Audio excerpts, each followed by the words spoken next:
Voy a ser honesto, llevo más de 15 años siguiendo One Piece y 5 años siguiendo el manga, y puedo decir con certeza que absolutamente en ningún momento de toda la historia de la obra me había encontrado con una escena tan desagradablemente cruel que me obligara a apartar la vista de lo que estaban viendo mis ojos.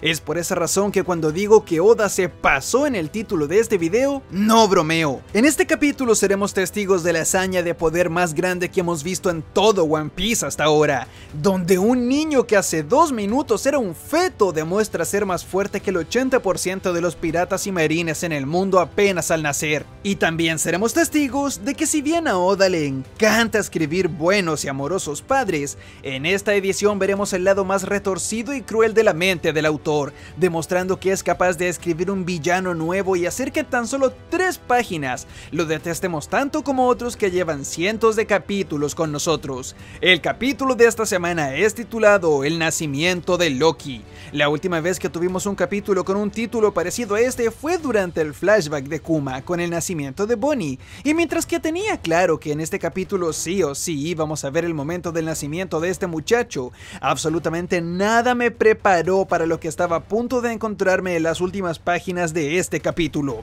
En la portada tenemos la edición número 36 de la chica Oni. Finalmente nos hemos encontrado con Okiku, la última vaina roja que faltaba ver, quien, como podemos ver, es ahora la gobernante de la región de Ringo, siguiendo el patrón de que todos los antiguos seguidores de Oden hoy en día están a cargo de gobernar el país en su proceso de reconstrucción. Si estamos en Ringo, solamente nos falta ver a Onimaru, el adorable zorro blanco que cuidaba el puente y la reserva de las armas de dicho lugar. Vemos en esta portada también a Chou, la jefa de la Yakuza de esta zona, a quien Luffy liberó en el segundo acto de Wano. Recordemos que en Japón Edo, la Yakuza era un elemento importante y activo de la sociedad de la era, y su presencia no se limitaba a simples criminales como la mafia que conocemos de este lado del mundo.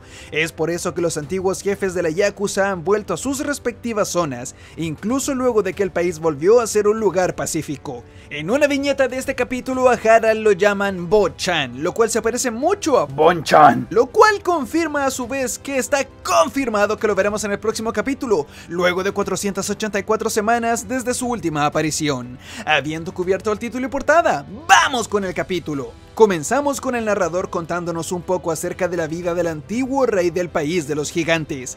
En su infancia, era un gran amigo de Dory y Brogy. Por favor, miren a estas 2 bolitas de carne. Acabo de sentir la repentina urgencia de protegerlos con toda mi vida. El hecho de comenzar el capítulo viendo a quien en el futuro se convertiría en una máquina de destrucción, siendo tan amigable y relativamente normal, hace que nos preguntemos, ¿por qué no salieron los 3 juntos al mar buscando aventuras si eran tan amigos? ¿Por qué Harald no se convirtió en un pirata también? ¿Y por qué no ejerció como capitán de los legendarios piratas gigantes junto a los otros 2? Bueno, el capítulo comienza de inmediato dejándonos en claro que la realeza y el estatus social tiene sus ventajas y desventajas. Lamentablemente, y a medida que iba creciendo, Harald se fue dando cuenta de que era notablemente más poderoso que todos los demás. Tenía un gran par de cuernos negros, era más alto que el resto de los gigantes y tenía poder político. Debido a eso, se fue separando de todo círculo social, hasta el punto en el cual se convirtió en un hombre solitario, arrogante y que llenaba el vacío de su aburrimiento molestando a los demás. De hecho, a temprana edad ya se le veía molestando y atacando a gigantes adultos, destruyendo ciudades y prendiendo fuego donde sea que se presente, incluso cuando se trataba de su propio país y de gente inocente. Todo esto debido a que no podía llenar el vacío de sentirse demasiado poderoso en relación a los demás, y porque sabía que sus acciones no tendrían consecuencias gracias a su título político. Saltamos un par de años en el futuro, y nos encontramos con una escena graciosísima. Harald, en uno de sus viajes de aventuras, se encuentra con una pared que lo hace reflexionar acerca de lo aburrido que es invadir países en donde la gente es de tamaño normal. Para él, toda la gente que no es de Elbaf son solamente unos pequeños insectos débiles, y en la siguiente viñeta necesito que pongamos atención a 2 cosas. 1. Sí, es exactamente como están viendo, Harald realmente acaba de sacarse un moco de la nariz y acaba de generar una explosión en el océano con solo arrojarlo, además de lanzar volando a un tiburón por los aires. ¿Hay algo más rockstar que esto? Lo dudo. En mis tiempos, necesitabas una fruta del diablo para poder tener mocos explosivos, pero al parecer, cuando eres el príncipe heredero del país de los gigantes y naces con suerte de poseer un poder notoriamente mayor al de los demás, cada rincón de tu cuerpo es un arma de destrucción. Desde este día en adelante, nunca más veré a Mr. 5 como algo especial, y lo dice alguien que siempre encontró que su Akuma no Mi era épica. Lo segundo que debemos destacar de esta viñeta es que, como dijimos hace un rato, Harald, a pesar de estar recorriendo los mares, no es un pirata. Como veremos más adelante, ha tenido la desfachatez de tomar uno de los barcos oficiales de su tierra, el cual incluso lleva escrito con letras gigantes el nombre de su país en la vela, y lo está usando para cumplir con sus caprichos. Es por esto mismo, porque no es un pirata, que su relación con sus hombres no es la de un capitán con sus tripulantes. Ellos no le cuestionan absolutamente nada, no tienen una relación cercana ni de cariño, simplemente se limitan a celebrar absolutamente todo lo que Harald hace, y ante cualquier comentario, solo se limitan a admirarlo y destacar lo mucho que tiene la razón. El hecho de que estos vivan con tanto miedo nos hace pensar qué clase de castigo reciben o recibieron aquellos que alguna vez llegaron a contradecirlo o a no estar de acuerdo con absolutamente todo lo que dice.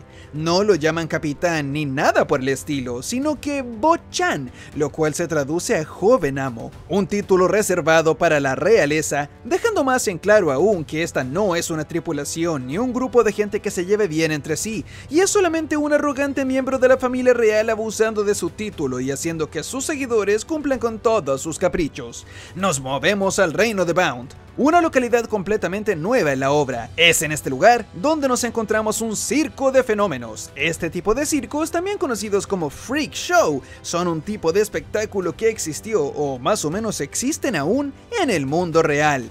Estos consisten en presentar a gente con deformidades o características biológicas especiales, que los hace ser lo suficientemente diferente como para ser considerados fenómenos y hacer que la gente pague por verlos. Y a pesar de que hasta los años 50 estos seguían teniendo una gran presencia alrededor de todo el mundo, la sociedad progre de hoy en día no permitiría que existan como antes. Lo importante es que acá conocemos a Ida, una gigante aparentemente con cuernos que autoriza el uso de su imagen y presencia para realizar un acto en el cual, en su papel de fenómeno, hace de gigante destructor, obviamente con el anfitrión mintiendo y explicando que deben correr y alejarse de ella pues es muy peligrosa, es capaz de crear terremotos y causar desastres si así lo quisiera. El diseño de esta muchacha es bastante peculiar. Oda no suele dibujar mujeres, sino son todas preciosas, de nariz puntiaguda y de cabello suelto y liso cuando narra este tipo de historias, pero como veremos más adelante, su nariz ancha, sus pecas y básicamente todo lo que hace que su diseño sea especial y diferente, está aquí porque ella jugará el papel de la mujer menos agraciada en esta historia, siendo las pecas y todo eso un cliché en las obras asiáticas para describir a una mujer no muy bella. Lo sé, es una estupidez, en este lado del mundo las pecas son consideradas bastante atractivas en muchas personas, pero esta es una obra japonesa, y siendo que esta muchacha terminará siendo de pobre víctima que acepta migajas, y está diseñada de esta manera para contrastar con la supermodelo que veremos en un rato, está claro el por qué Oda la diseñó de esta manera. Como vemos, Harald no está demasiado feliz al ver que usen a una gigante para atraer a gente tratándola de fenómeno. Y la verdad, acá debo echarme la culpa, porque cuando leí el capítulo en vivo fui tan descerebrado como Harald, tomándome en serio esto del circo y no entendiendo que realmente la estaban ayudando y dándole un lugar en donde trabajar, además de haberla salvado y darle comida y un techo. Es curioso ver que, a pesar de ser un rebelde y alguien de cabeza tan dura como Harald, aún así era un orgulloso miembro de la realeza gigante, e incluso si realmente no le importaban mucho las formalidades o siquiera dejar en alto el nombre de su gente, su honor como gigante simplemente no le permitía ver a aquellos que previamente describió como insectos debiluchos, abusar de un gigante o pretender estar sobre ellos. Como dijimos, Harald navega los mares en un barco gigante que lleva orgullosamente una vela que lee la palabra Elbaf. Este puede ser solo un detalle que mucha gente no pensó, pero esta revelación explica el porqué A través de las décadas, todos los reinos del mundo han temido tanto a la raza de los gigantes. Cada vez que una isla era destruida, es probable que en el 90% de las oportunidades haya sido a manos de alguien que venía en un barco con la palabra Elbaf escrita en su vela, es decir, Harald, esparciendo así la mala reputación de este país y su gente alrededor de todo el mundo, catalogándolos como bárbaros peligrosos, cuando realmente no son todos así. Pero como vemos, la actitud de este príncipe rebelde y la posterior aparición de los piratas gigantes se encargaron de ensuciar para siempre el nombre de los gigantes y del país de Elbaf frente a todo el mundo, incluso cuando más tarde intentaron limpiar su imagen. Todo sucede como es de esperar. Harald destruye el lugar. En su cabeza, él quedó como todo un Chad al haber, entre mil comillas, salvado a la damisela en peligro. Pero es ahí cuando tenemos la revelación de poder más fuerte de todo One Piece. Joy Boy, Roger, Kaido, Imu. Damas y caballeros, nada se compara al poder de una mujer enojada, pues dándose la media vuelta, Ida arremete contra Harald, dándole una cachetada tan poderosa que no solamente ninguno de los hombres a bordo puede creer lo que están viendo, sino que incluso cambia el estilo del dibujo de todo el manga, al darnos una viñeta del príncipe con una cara tan ridícula, tan graciosa y diferente a lo que hemos visto a través de One Piece, que nos hace preguntarnos, ¿qué rayos acaba de pasar acá? Bueno, como dijimos hace un rato, absolutamente ninguno de los miembros de la embarcación de Harald se atrevía siquiera a cuestionarlo, a mirarlo o incluso a decir una sola palabra, pues olvidé decir que en la viñeta anterior en la cual se presenta la incomodidad de estos hombres, Oda incluso agrega la onomatopeya de silencio absoluto, indicando que nadie se atreve a hacer un sonido en su presencia. Es por eso que al ver que una mujer, que encima debería estar agradecida porque la acaba de salvar de un supuesto sufrimiento, no solo no le agradece, sino que golpea a aquel que jamás nadie se ha atrevido o pensado en ponerle un dedo encima. Nadie puede creerlo. Esto es genial. Al igual como Harald sintió un pequeño cosquilleo en la parte inferior de su cuerpo al recibir esta cachetada, los lectores entendimos inmediatamente con una sola acción de un personaje que ella iba a ser parte fundamental de esta historia, pues esta cara, por más graciosa y ridícula que sea, expresa perfectamente el cómo, por primera vez, Harald se siente inofensivo, el cómo acaban de destruir todo su paradigma, cómo quebraron absolutamente a su personaje y a todo lo que había sido hasta ese día, y el cómo se pone a temblar de miedo ante la confusión de no entender el por qué esa mujer se atrevió a hacerle eso, cuando todo lo que había conocido hasta este punto de la historia de parte de los demás no era nada más que el más profundo, silencioso y reverente respeto. Pero acá, por primera vez, Harald se encontró con alguien que no le tuvo miedo a su tamaño, ni a sus músculos, ni a sus cuernos. Esta chica se plantó frente a él y le dio una cachetada incluso luego de ver que Harald era capaz de destruir una ciudad entera en pocos segundos. Y eso deja al príncipe rebelde completamente desconfigurado, destruido y humillado, recibiendo un poco de su propia medicina y dejando a sus hombres completamente atónitos. No sé si quedó claro, pero esta secuencia me fascina y es parte de las cosas que hace que este sea uno de mis capítulos favoritos en toda la historia de One Piece, no bromeo.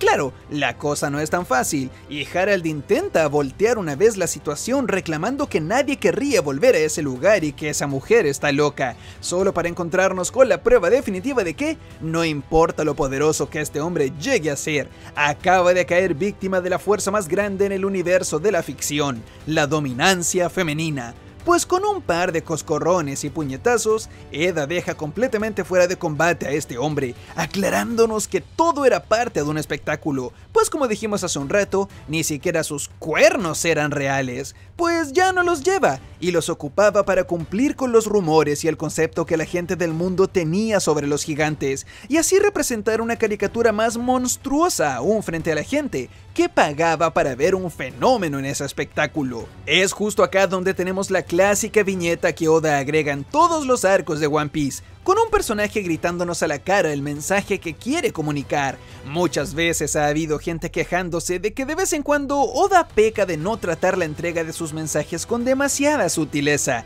y que pone a personajes en la cara gritándole al espectador. Pero para ser justos, cada vez que Oda hace esto, es porque los mensajes dentro del universo que están recibiendo dicho mensaje, en este caso Harald, realmente merecían un par de gritos que los pongan en su lugar directamente a la cara y los despierten del estado en el que se encuentran. Ida le explica que su comportamiento y acciones son lo que ha arruinado la reputación del país alrededor del mundo.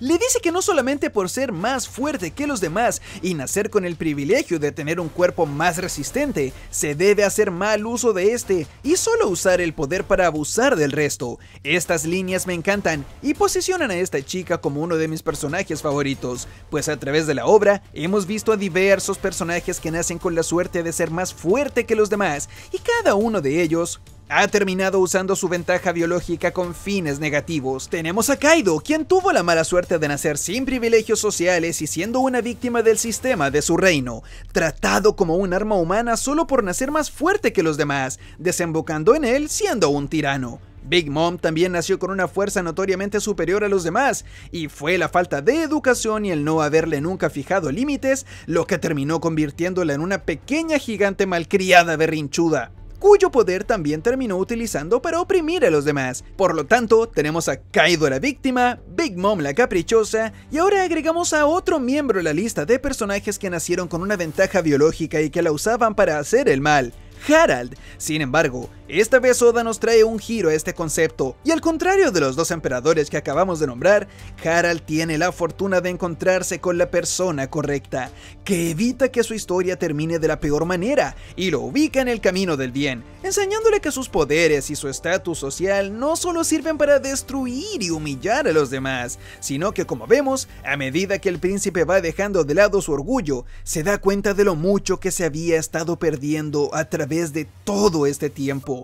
Tiernamente, vemos cómo la relación romántica de ambos se va forjando, mientras a la vez, Harald evoluciona como personaje al darse cuenta de que en vez de exportar terror y ser un embajador de la destrucción en cada lugar que visita, puede aprovechar su raza y la de todos los habitantes de Elbaf para usar todos los conocimientos de los reinos alrededor del mundo y ser aplicados en su propia isla. No solo eso, sino que también él mismo puede exportar conocimiento de Elbaf hacia el resto del mundo, haciéndose conocidos no por ser agentes del caos, sino por ser una sociedad con hambre de aprender y de enseñar a los demás acerca de sus increíbles habilidades de navegación.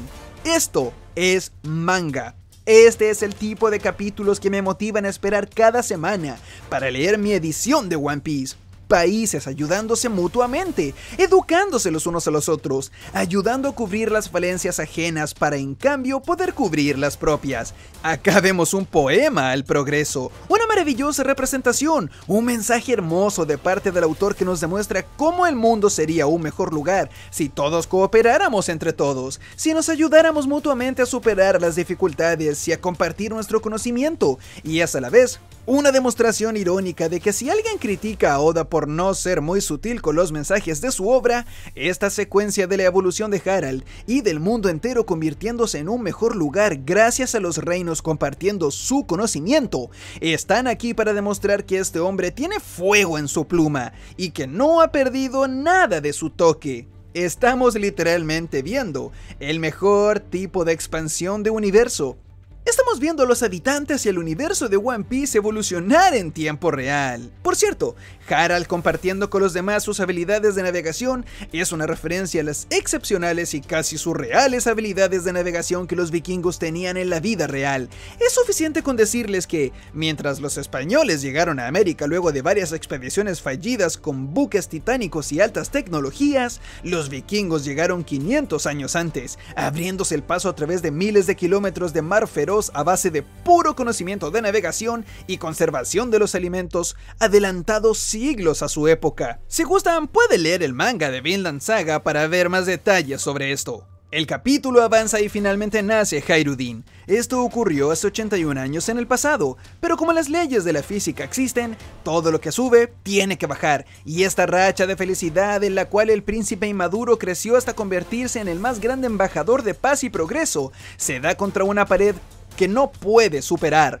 Pasa lo siguiente, como ya nos habían dicho, el pequeño Hayreddin es rechazado por ser hijo de un gigante con genes ancestrales y una mujer gigante común, debido a que la tradición del país es que solamente los gigantes con genes ancestrales de raza pura pueden formar parte de la familia real y heredar el trono. A Harald no se le permite que su hijo ni su mujer vivan con él dentro del castillo, una realidad terrible, cruel, pero la cual es extrañamente aceptada por ambos, debido a que simplemente no pueden ir en contra de las reglas establecidas. Es muy posible que ahora haya mucha gente preguntándose ¿cuáles son estas reglas? Es más, ¿por qué siquiera los reyes tienen que seguir reglas? ¿No pueden simplemente ignorarlas y ya? ¿No pueden cambiarlas y se acabó? ¿Cómo un gigante que es 5 veces más alto que un gigante normal, que tiene rasgos ancestrales que le dan mega poderes bufeados aún y que no le teme a nada, de repente se preocupa de seguir las reglas?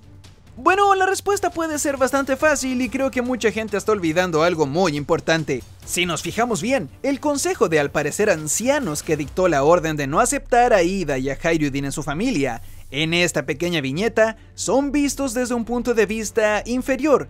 Es decir, ellos se ubican arriba. Exactamente. Es muy probable que aquellos que no permitieron que la familia siga juntos y no son de raza pura, y aquellos que ni siquiera Harald se atreve a cuestionar, sean los habitantes del reino celestial, es decir, los que viven en la copa del árbol. No es por nada que casi un año dentro del arco de los gigantes aún no nos hayan contado absolutamente nada de qué sucede o qué habita allá arriba. Sin embargo, en este capítulo tenemos varias señales y las primeras muestras de qué sucede exactamente ahí. Por lo tanto, mi apuesta por ahora es que aquellos sospechosos hombres que miren hacia abajo dictando reglas son el paralelo de los dragones celestiales, de los Tenryubito, del país de Elbaf, porque no hay absolutamente ninguna razón por la cual el gigante más alto de toda la isla tenga que mirar a gente hacia arriba. Pasamos a la siguiente página y nos encontramos con la señorita Estrid. Su nombre es una variación de Astrid, nuevamente una figura divina de la mitología nórdica. Como muchos de los nombres que hemos visto a través de este arco, su nombre se traduce a belleza divina o amada por los dioses. Ella es la prometida nueva del rey Harald. Y mientras que se trata de otra de las caricaturas exageradas y arquetipos clásicos de One Piece que tanto le encanta agregar el autor, me atrevería a decir que el caso de Astrid es uno de mis favoritos. Uno de los más efectivos, poderosos y bien ejecutados que he visto. La realidad es cruel. Ida era impura, por lo tanto le consiguieron una mujer que cumpla con las condiciones biológicas y tenga el nivel de pureza suficiente para poder dar a luz al siguiente príncipe. Como dije hace un rato, a diferencia de Ida, que está comprimidita y redonda, esta mujer es esbelta, estirada y divina. A diferencia de una cara con pecas, esta tiene la cara tan limpia y pura que incluso llega a brillar. A diferencia de unos ojos redondos y caricaturescos, esta tiene una mirada seductora y una elegancia innegable en su aura. Pero como vemos a través de toda esta sección, a Harald todo esto no le hace mucha gracia, y el pobre se ve envuelto en una vida política obligado a cumplir órdenes con las que no estaba de acuerdo. O peor aún, tiene que involucrarse con una mujer a la cual no ama, porque sin importar el físico, la clase social o la manera en que hable y sonría, Harald está enamorado de su muchacha amable y tierna, Ida. Estrid es una payasa, es una parodia, una sátira de la típica mujer supersticiosa de la cual está lleno en el mundo. Esa mujer que cree en el horóscopo, cartas astrales y estupideces varias que no tienen sentido. En serio, si alguien de los que está viendo este video comienza a salir con una mujer y les pregunta a qué hora nacieron, eso significa peligro. ¡Salga de ahí, soldado! ¡Retirada! ¡Ahora! Para empeorar las cosas más aún, esta chica se la pasa un buen rato hablando de las energías, de la pureza en el ambiente, mientras al mismo tiempo insulta a Ida diciéndole esa mujer del oeste frente a Harald. Para que Harald soporte este nivel de insultos, es porque el poder y miedo implantado por parte de los habitantes del reino celestial debe ser tan grande que ni siquiera podemos imaginarlo. Ya subiré un video sobre esto pronto a mitad de semana en el canal, uno que les volará la mente, así que les recomiendo que se suscriban al canal si quieren verlo, porque hablaremos de cómo Luffy subirá a patear traseros en el acto final de este arco. Astrid menciona que es una experta en el arte del Ji Feng, de lo cual se traduce como arte de la tierra y el viento. Esta es una referencia al Feng Shui, una corriente filosófica china que se traduce al viento-agua. Al igual que estos dos elementos, este pensamiento nos habla acerca de cómo las energías, chakras, ki y otras corrientes positivas y negativas están cruzando constantemente a nuestro alrededor. Hoy en día hay gente extraña que ordena los muebles de su casa en relación a este pensamiento, con la intención de que las energías fluyan libremente alrededor de sus mesas, sillas y adornos. Si te suena a ridiculez, es porque lo es. Y justamente es de eso de lo que se burla el autor, de la típica mujer que cree en toda superstición que escucha sin discriminar, aplicándolas a su vida. Por eso dije que esta es mi caricatura favorita, porque se está burlando del tipo de gente que más me gusta burlarme a mí. Pero bueno, más adelante toda esta obsesión con las supersticiones le terminará jugando horriblemente en contra en uno de los giros más impactantes que hayamos visto en todo One Piece. Es acá cuando conocemos al fiel corcel de esta mujer. No olvidemos que estamos hablando de gigantes. Este caballo es incluso más alto que Harald. Siendo así, literalmente este caballo podría pisar el Thousand Sunny. No sé por qué no hay más gente hablando de esto, pero la implicación de que haya un caballo tan grande como este y encima con 8 patas, nos acaba de revelar que realmente existen monstruos así de titánicos y gigantes con cuerpos exagerados, probablemente en la parte superior del árbol. Si los animales en la parte media ya son gigantes, tan solo imagínense lo ridículamente monstruoso que son lo que estamos viendo acá. Lo digo desde ya, cuando subamos y Oda dibuje una viñeta viendo todo ese espectáculo, hará que la presentación de Elbaf sea solo un plato de entrada en comparación a ese lugar. El nombre de este caballo es Ashura. Esta es nuevamente una burla del autor hacia esta mujer supersticiosa, pues Ashura es básicamente el jefe final del budismo. Obviamente el concepto es algo complejo para explicar acá, pero básicamente imagínenlo como el Satanás del budismo. El demonio es todo lo contrario a las enseñanzas de esta corriente, y eso es lo gracioso. Ella se la pasa todo el día hablando de supersticiones y buenas energías, y el animal más cercano a ella lleva literalmente el nombre del más grande demonio, pero es tan tonto que ni siquiera se para a pensar en eso. Avanzamos hasta llegar al punto de 63 años en el pasado, finalmente llegando al día del nacimiento de Loki. Y... es en este momento cuando luego de un intenso parto, de toda una vida esperando este momento, y de finalmente cumplir el sueño de dar a luz al heredero del trono de la más orgullosa nación en el mundo, que la supersticiosa y orgullosa mujer, aquella cuyo nombre se traduce a belleza divina, se encuentra con esto. Un bebé con mirada escalofriante, unos ojos lo suficientemente aterradores como para convertir el hermoso y natural llanto de un bebé recién nacido en una escena de terror en la cual un monstruo deja salir un alarido gutural mientras observa con una mirada perturbadora. Esta escena me dejó tan helado que ni siquiera ahora en la reseña soy capaz de poner en palabras todo lo que se me viene a la cabeza. El pequeño Loki nació con ojos diferentes.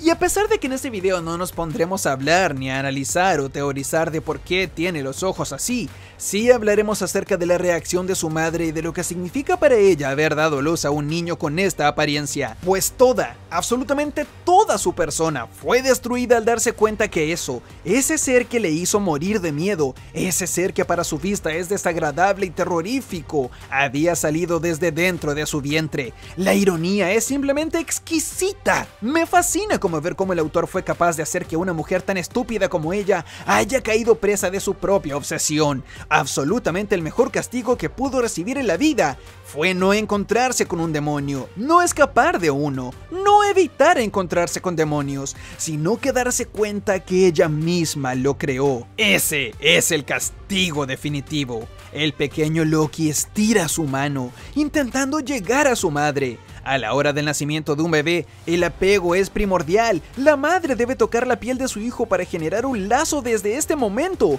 Sin embargo, el pobre bebé solo es recibido con odio, gritos y una madre que lo aborrece. El pobrecito no sabe hablar, pero hace todo lo posible por intentar comunicar que él no le quiere hacer daño a nadie, que es un bebé normal, solamente quiere que su mamá se acerque a él. Sin embargo, como no sabe hablar, solo puede producir un pequeño "ah" y estirar su brazo, intentando llegar hasta su madre. Es aquí cuando tenemos una de las escenas más desgarradoras y que compite por ser la más violenta de todo One Piece, en donde una madre toma a su hijo recién nacido y lo arroja por un precipicio de cientos de metros, rechazándolo y prefiriendo que este sea declarado víctima del parto antes de anunciar que tiene un hijo con esa mirada. El narrador nos explica que los brazos del pequeño Loki nunca pudieron ser sujetadas por nadie, un acto de crueldad imperdonable y que sin duda pasará a la historia como un evento desagradable que los fans de One Piece no olvidaremos, pues lo que hizo esta mujer es simplemente demasiado, incluso para los estándares de crueldad que estamos acostumbrados a ver en One Piece. Sí, es cierto, la selección natural existe. Algunos animales rechazan a sus hijos al nacer porque no cumplen con ciertos estándares, pero ellos son animales, sus juicios y sus filtros son mucho menos exigentes. Nosotros somos humanos, esto no debería pasar en una raza que tiene pensamiento lógico como los gigantes. Esto es estupidez y crueldad pura. Esto es un villano. Y como si eso fuera poco, no contento con traumar a su madre hasta el punto en el cual decidió nunca más en su vida dar a luz, lo cual de por sí ya es brutal si lo piensas, ya no me quedan adjetivos para describir lo violento y triste que es la siguiente viñeta. Aferrándose a la vida, rechazando la decisión de su propia madre, este pequeño Loki recién nacido, ni siquiera con dientes, fue capaz de sobrevivir al infierno del mundo helado inferior, escalando el kilométrico árbol. Pero eso no es todo. Cuando pensabas que un niño recién nacido, lastimado, congelado, llorando y humillado era demasiado, Oda nos muestra que Loki con 3 minutos de vida fue capaz de quitarle la cabeza y derrotar por sí solo a un oso gigante. Este es un nuevo nivel de poder tan ridículamente desbalanceado que no sé ni siquiera cómo describirlo. El 99% de los habitantes del mundo de One Piece no podría contra ese oso gigante salvaje, pero Loki recién nacido fue capaz de quitarle la vida y no contento con eso, procedió a subir el árbol a mano desnuda. No tengo claro si lo hizo en defensa propia o Oda quiere tomar el camino más seinen y darnos a entender que este bebé mató al oso para comer algo de su carne, pues vemos que tiene la boca rodeada de sangre, que si bien puede haber sido causada por la caída, la cantidad nos indica que bebió la sangre de este monstruo quizás. Este es sin duda uno de los finales de capítulo más violentos, impactantes e históricos en la historia de One Piece. No les puedo explicar cómo me congelé al leer esta página en vivo. Nunca antes una viñeta de manga me había afectado tanto de esta manera. Y si este es apenas el inicio, solo podemos esperar a ver más brutalidades aún de parte de este pasado.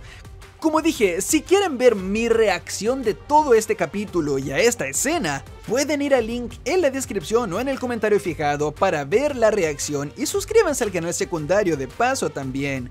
No se arrepentirán porque nunca antes me había sentido tan profanado leyendo un capítulo de manga. La última sección del capítulo es una franja de viñetas rápidas, pero no por eso menos interesantes o importantes. En primer lugar, se nos revela que el último daño que hizo esta mujer fue manchar el nombre de su hijo para toda la vida, siendo la culpable de esparcir el rumor y la predisposición de la gente de pensar que si algún día le sucede algo a Harald, será a Loki a quien tendrán que culpar, pues su supuesta profecía así lo indica.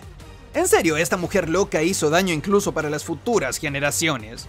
Claro, se dio la mala suerte de que realmente el día que falleció el rey, Loki estaba ahí. Digo, a lo mejor incluso sí fue Loki quien le quitó la vida a Harald, pero eso no quita el hecho de que todo esto de la profecía es una tontería, y cualquier parecido con la realidad es en efecto una desafortunada coincidencia. Vemos a Harald complicándose la vida al ver que el gobierno mundial no lo acepta, frustrándose al darse cuenta de que su poder político no es suficiente como para cambiar el mundo y volverlo un lugar lleno de paz, pues para empezar, la paz es algo que al gobierno no le sirve en primer lugar. Finalmente, nos enteramos que por lo menos Ida sigue viva. haciendo mucha gente teorizar que ella es Moza, la amiga de Loki, de lo cual no hablaremos ahora porque el video ya es muy largo, pero estoy completamente de acuerdo con esa teoría y me encantaría. Así, mostrándonos a Loki niño, probablemente con los ojos ya vendados debido o a la vergüenza, al trauma del día de su nacimiento o a la presión social, de paso destruyendo todo. Con el narrador mostrándonos que el título del príncipe maldito que tuvimos el inicio del arco en aquel capítulo, siempre tuvo una explicación.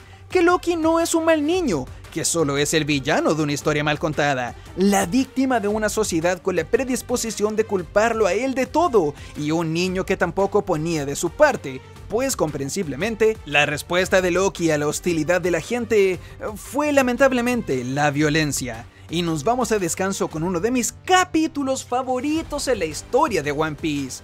Uno cuya imagen no me podré sacar de la cabeza literalmente, pues aunque intenta cerrar los ojos, no puedo dejar de ver la mirada de ese niño llorando frente a su madre o escalando el árbol con sus manos desnudas. Y muchas gracias por ver el video, pero como sabes, este no es nada sin tu comentario, así que déjalo abajo y veamos qué tal. Si el video te gustó, por favor, dale un me gusta. La mayoría de la gente cierra el video justo a la despedida antes de darle un like, pero mira, cierra el video ahora si quieres, pero dale un like antes, no sabes lo mucho que sirve. De la misma manera los invito a suscribirse al canal. Tenemos una semana de descanso, así que serán más o menos 14 días sin One Piece. Si no quieren quedarse sin contenido, suscríbanse porque subiré 2 videos espectaculares, llenos de hype, que los harán emocionarse más aún por los futuros eventos de este arco.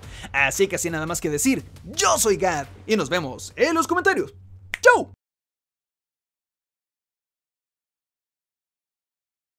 Si llegaste a esta parte del video, comenta sabandija por esa maldita de Astrid.